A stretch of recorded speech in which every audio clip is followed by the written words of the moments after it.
I think we should, when we pick the kids up Thursday, we should just tell them that night. We don't have to tell them right away. Why? What's going to change between now and Thursday? Katie, you're seeing someone else. I'm not seeing him. We're just talking. Right. Look, I'm not going to put up with any more of this bullshit lying to the kids. We'll just take them to Chow Fun's. It's their favorite restaurant. We can tell them there. Ben, we can't really talk at Chow Fun's. Fine. Then we'll go to the house and we can tell them at dinner. After dinner, we'll all sit down and... Oh, Jesus, how do we say this?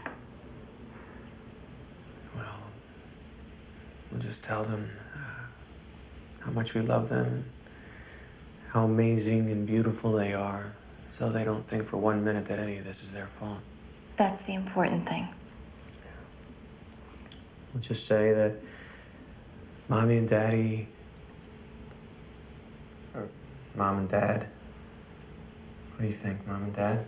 Mommy and Daddy. All right. We'll say that Mommy and Daddy have grown apart. I was just thinking about Erin.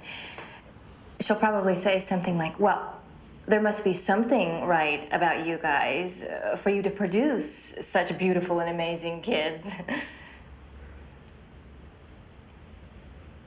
She might say something like that, you know.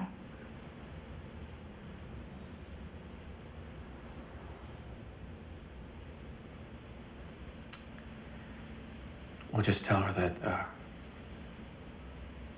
they were born in love and that we'll always love them, but Mommy and Daddy don't love each other anymore. Well, wouldn't it be better if we told them we still love each other, but in a different way? Fine. We shouldn't say that. I said it was fine. Well, it was kind of a weird fine. Would you like me to jump up and down about how thrilled I am that we love each other in a different way?